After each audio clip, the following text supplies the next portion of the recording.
Je m'appelle Ariel, j'ai 33 ans, je suis développeur et cofondateur de Teacheasy.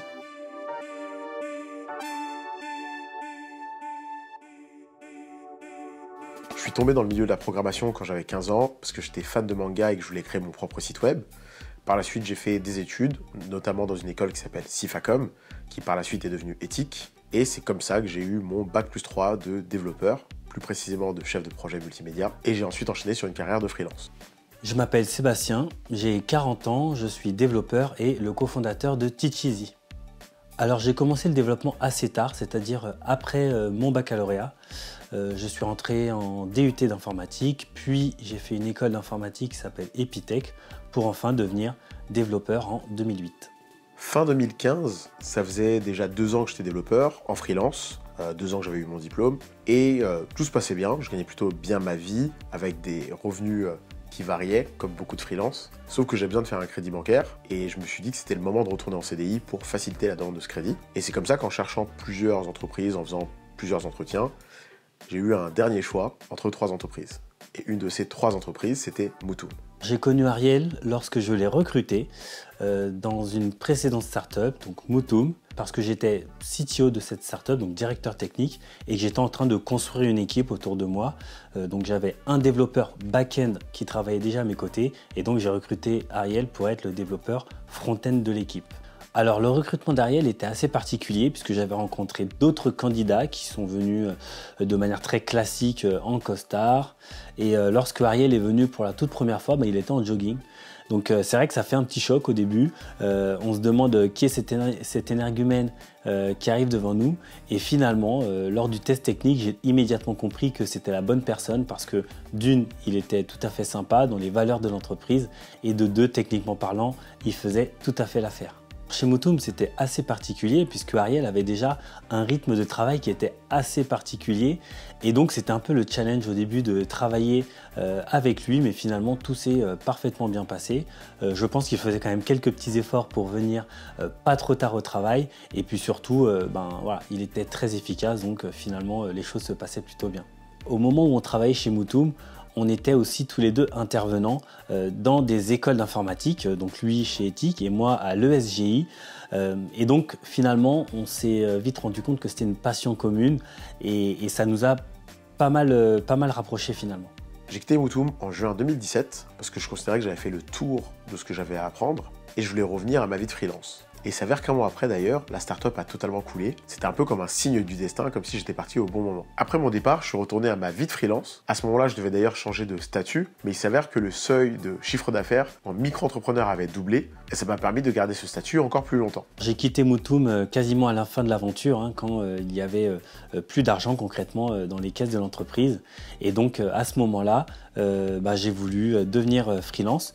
Et d'ailleurs, c'est aussi en suivant un peu le modèle d'Ariel, parce que en travaillant avec lui pendant 2 ans, il m'a quand même beaucoup parlé de ce modèle-là que pour le coup, je connaissais pas forcément bien. Et j'ai eu envie de tenter l'aventure donc après la fermeture de Moutoum. Quelques temps après être retourné à ma vie de freelance justement, j'avais aussi un objectif, c'était lancer mes propres projets. J'avais déjà commencé avec un projet que j'avais fait avec des amis qui s'appelait ForeignRap, tout comme une extension Chrome qui s'appelle Musty, mais il y a un projet qui me tenait à cœur, un projet que je portais depuis mes études, c'était de créer un réseau social pour les étudiants de la tech. Et ce projet s'appelait The Warm-Up. J'avais commencé initialement ce projet avec mon ami Adam, que je connaissais depuis les études, un super designer, mais je parlais aussi de ce projet de temps à autre à Sébastien, qui par la suite a voulu rejoindre l'aventure. Depuis Moutoum, une certaine amitié est née entre Ariel et moi. Et puis quand effectivement il m'a parlé de son projet The Warm-Up qu'il faisait avec une première personne, et effectivement, plus on en parlait, et plus on s'est rendu compte que ça pouvait être intéressant que je rejoigne l'équipe. Et c'est comme ça qu'on a commencé à travailler sur la première version de The Warm-Up. Petit à petit, le projet The Warm-Up a évolué. On est passé d'une plateforme pour étudiants à un outil de veille, qui n'est jamais sorti d'ailleurs. Et par la suite, Sébastien et moi, qui étions tous deux fans de sujets d'éducation, de formation, on a décidé de créer tous les deux un organisme de formation pour faire des formations en entreprise. À partir de là, on se voyait de plus en plus souvent, on travaillait beaucoup ensemble, et ce projet a lui-même évolué plus tard vers un projet de création de formation intensive pour devenir développeur. ce qu'on appelle communément un bootcamp. Teacheasy est né de tout ce qui s'est passé à ce moment-là. En août 2019, c'est là qu'on a décidé de créer ce bootcamp pour développeurs et de concentrer tous nos efforts là-dessus. On a créé des programmes, on a fait des salons, on a cherché des salles et on a fait tout ce qu'il fallait pour être certifiant et être référencé chez Pôle emploi par exemple.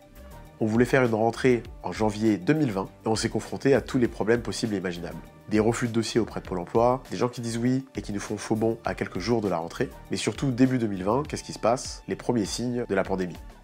On est à quelques jours de la rentrée et il ne nous reste plus que 3 candidats. On sent que ce projet est un vrai flop, mais on n'a pas pour autant envie d'abandonner. On décide de se laisser le temps de relancer une rentrée. Sauf que quelques jours après, il se passe une pandémie mondiale. On perd totalement l'argent de notre salle, 12 000 €, et à ce moment-là se pose une question fatidique, comment on relance cette formation intensive?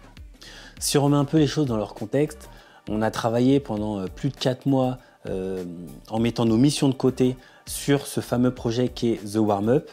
Et donc quand le projet se termine, échoue, et ben on arrive au moment du confinement. Est-ce qu'on attend la fin de cette pandémie, du confinement, sachant qu'on ne savait pas quand ça allait s'arrêter? Et à ce moment-là, on réfléchit entre partir sur du software ou tout simplement refaire cette formation intensive en format hybride. Une partie en ligne et une petite partie en présentiel à chaque fois qu'on pourrait. Et c'est avec ces deux réflexions que je repense à toutes les plateformes que j'ai testées, que je commence à cogiter énormément. Et c'est comme ça que je commence à discuter avec Sébastien sur la potentielle idée de lancer une plateforme de formation adaptée à la formation professionnelle en France et à ses financements, mais surtout un outil qui serait utile aux formateurs professionnels qui, à cause de la pandémie, ne peuvent plus faire de formation en présentiel. Ces personnes-là allaient devoir s'adapter à la nouvelle situation, allaient devoir se digitaliser. Et c'est là qu'on décide de créer Teacheasy, une plateforme de formation dédiée aux formateurs professionnels en France. On arrive donc à un moment où on a notre idée, on a un problème identifié, on a une cible très précise, les formateurs professionnels en France, mais il fallait qu'on soit sûr qu'il y a un vrai besoin. À ce moment-là, on va lancer d'abord un sondage à différents formateurs grâce à des groupes Facebook spécialisés. Par la suite, on va commencer à échanger avec Sébastien sur WhatsApp, on va chercher un nom pendant des heures et des heures, je me souviens encore de la conversation, en passant par plusieurs noms comme Teachify, avant d'arriver enfin sur Teacheasy. On avait acheté un nom de domaine, fait passer le sondage à différentes personnes, et à ce moment-là, Sébastien va commencer à se remettre au PHP, et notamment au framework Laravel. Donc il faut savoir que j'avais, à titre personnel, un challenge supplémentaire. Pourquoi? Parce qu'on a décidé de construire Teacheasy, en tout cas pour la partie back-end, avec la technologie PHP. Pourquoi cette technologie-là? C'est parce qu'Ariel avait aussi quelques compétences dans cette technologie-là.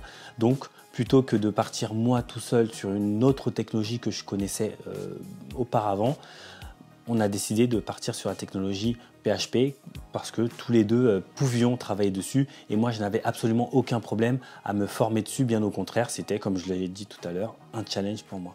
Quelques semaines sont passées, Sébastien avait avancé sur le squelette de l'application et de mon côté, j'avais commencé à réfléchir à la partie interface. Je voulais que ce soit un outil le plus simple possible et on voulait aussi que ce soit un produit 100% français. Donc on a réfléchi sur quel serveur on allait partir, sachant qu'on ne savait pas où ce projet allait mener. Et c'est comme ça qu'on a décidé de se lancer sur un hébergeur à 5 € par mois, quelque chose à contre-courant de ce que feraient beaucoup de développeurs. En parallèle, j'ai aussi appelé mon pote Adam pour qu'il m'aide à créer de premières ébauches de design qu'on pourrait réutiliser dans la plateforme. On a fait tout ça en étant totalement autofinancé, en dépensant moins de 300 €. Et si on ne voulait pas aller dans de la recherche de financement comme un crédit bancaire ou encore une levée de fonds, c'est parce que Sébastien et moi, on tenait à notre liberté d'action. On ne voulait pas que quelqu'un s'immisce dans tout ça et commence à orienter la direction de l'entreprise.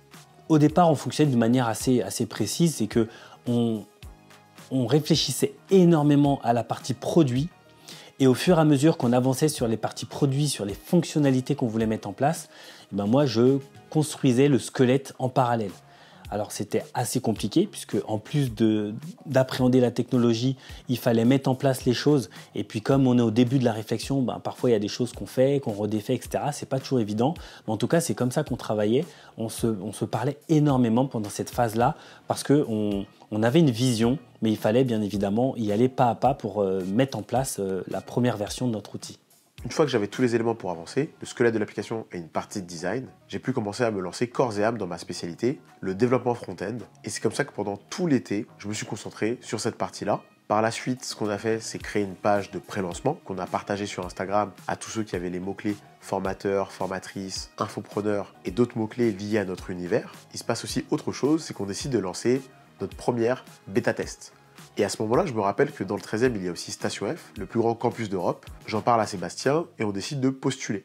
On arrive au mois de novembre, qui sera le mois le plus important de Teach Easy, car c'est le mois où on va lancer Teach Easy le 24 novembre 2020. À ce moment-là, je suis à Malaga en Espagne, en train de fignoler les derniers détails de Teach Easy, et c'est ainsi que le 24 novembre, j'ai appuyé sur le bouton envoyer sur Brevo, notre outil de mailing, pour envoyer un email qui annonce le lancement de Teach Easy à un peu plus de 300 personnes qu'on avait récoltées grâce au bêta-test, grâce au sondage et grâce à notre page de pré-lancement.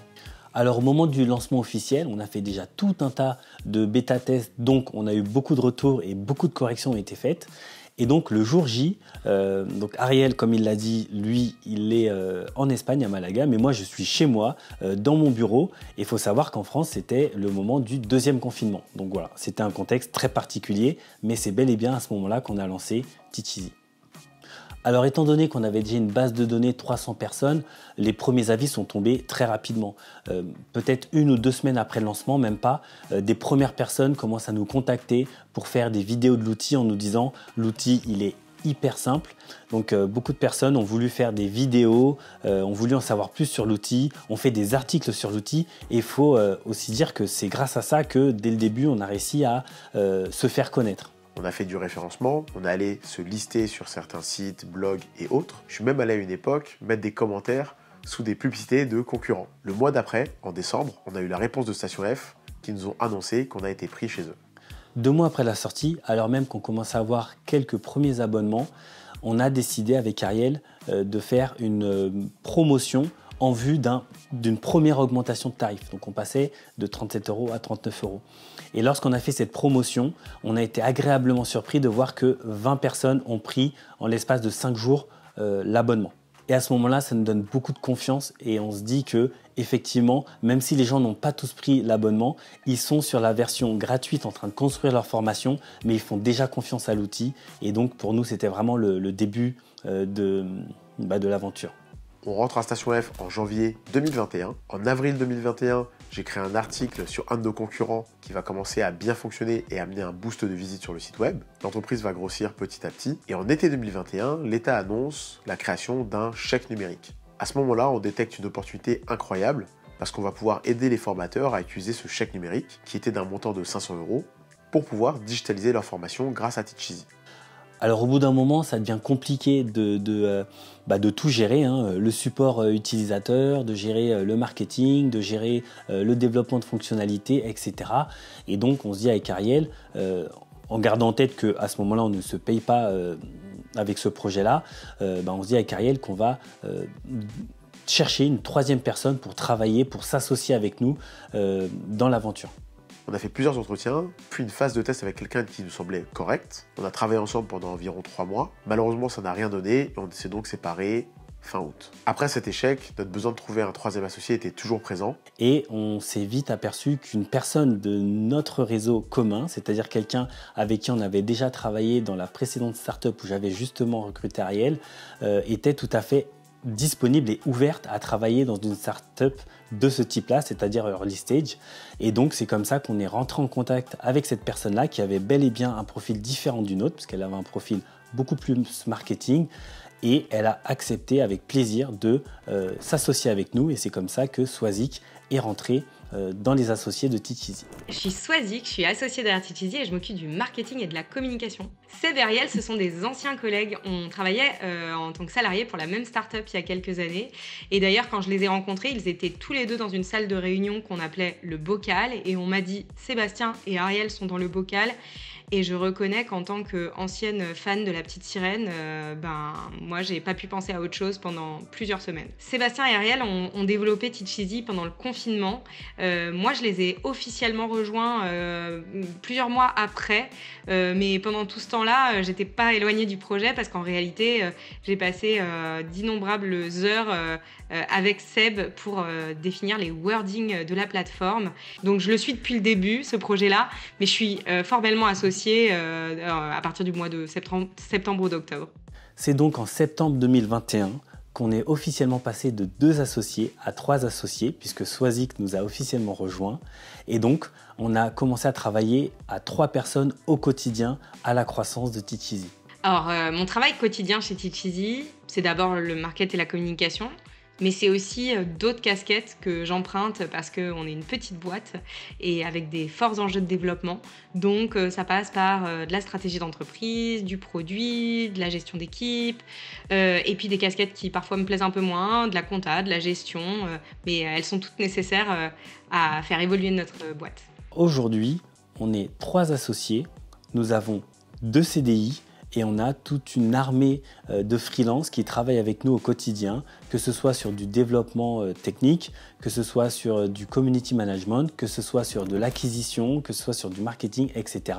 Sans oublier un stagiaire qui nous aide aussi sur la partie développement. Teach Easy, aujourd'hui, c'est l'aboutissement d'une vision. Mais c'est aussi le point de départ d'une nouvelle aventure, d'un nouveau défi. Un outil pour les formateurs, simple, flexible et 100% français. Rejoignez-nous et découvrez une nouvelle façon de former. Rejoignez-nous et ensemble, réinventons la formation en ligne.